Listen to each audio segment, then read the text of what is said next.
মাঝে মাঝেই অশান্ত হয়ে উঠছে পিয়ংইয়ং।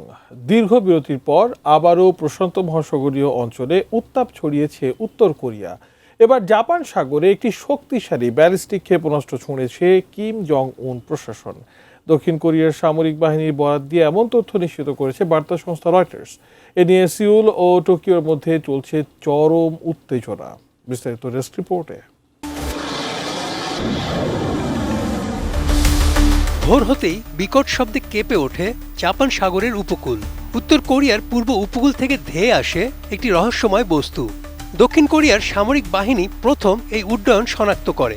রয়টার্সের খবর অনুযায়ী প্রশান্ত মহাসাগরে জাপান উপকূলে ব্যালিস্টিক ক্ষেপণাস্ত্রের পরীক্ষা চালিয়েছে উত্তর কোরিয়া। তবে পিয়ংইয়ংয়ের এই আচমকা পদক্ষেপ এশিয়া অঞ্চলে নতুন করে আতঙ্ক ছড়িয়েছে।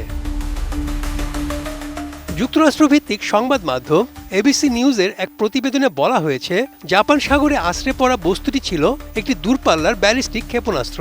কোনো ধরনের আগাম সতর্কতা ছাড়াই পরীক্ষাটি চালায় উত্তর কোরিয়া।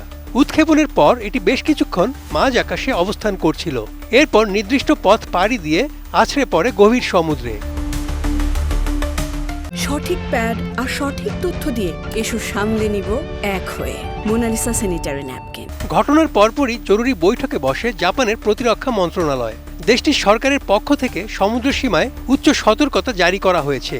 কিম জং উন প্রশাসনের এমন কর্মকাণ্ডকে আন্তর্জাতিক আইনের লঙ্ঘন বলছেন বিশ্লেষকরা।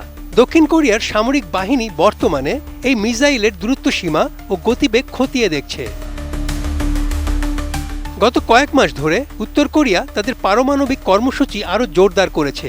পশ্চিমা বিশ্বের রক্তচক্ষু উপেক্ষা করেই চলছে একের পর এক ক্ষেপণাস্ত্র পরীক্ষা। মূলত ওয়াশিংটনের সাথে বৈরী সম্পর্কের জেরে সামরিক শক্তি প্রদর্শন করছে পিয়ংইয়ং। এবারের ক্ষেপণাস্ত্র পরীক্ষাটি সরাসরি জাপানের সমুদ্র সীমায় হয় বাড়ছে সংঘাতের শঙ্কা। প্রশান্ত মহাসাগরীয় অঞ্চলে জাপানের সামরিক শক্তি বৃদ্ধি ও আধুনিকায়ন নিয়ে তীব্র প্রতিক্রিয়া জানানোর পরপরই মূলত জাপান সাগরে ব্যালিস্টিক ক্ষেপণাস্ত্রের পরীক্ষা চালালো উত্তর কোরিয়া। তবে উত্তেজনা নিরসনে এখনও কোনো আনুষ্ঠানিক মন্তব্য করেনি পিয়ংইয়ং। এদিকে মিত্র দেশগুলোর সাথে আলোচনা চালিয়ে যাচ্ছে জাপান ও দক্ষিণ কোরিয়া। পাশাপাশি পরিস্থিতি মোকাবেলায় সমুদ্র সীমায় নৌবাহিনীর টহল বাড়ানো হয়েছে। বিশ্লেষকরা মনে করছেন, জাপান সাগরে উত্তর কোরিয়ার এই আকস্মিক ক্ষেপণাস্ত্র পরীক্ষা প্রশান্ত মহাসাগরীয় অঞ্চলের নিরাপত্তাকে হুমকির মুখে ফেলে দিচ্ছে।